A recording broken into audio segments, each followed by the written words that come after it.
ይሄ ቪዲዮ ቻንጋን ስታር ኖሯችሁ የፊት መብራት ተበላሽቶባችሁ ቀይሩ ለተባላችሁ ነው።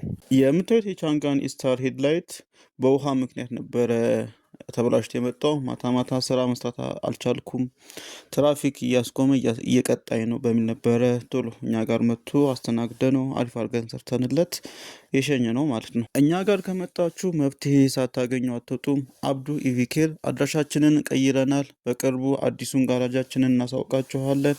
እናመሰግናለን። መልካም ጊዜ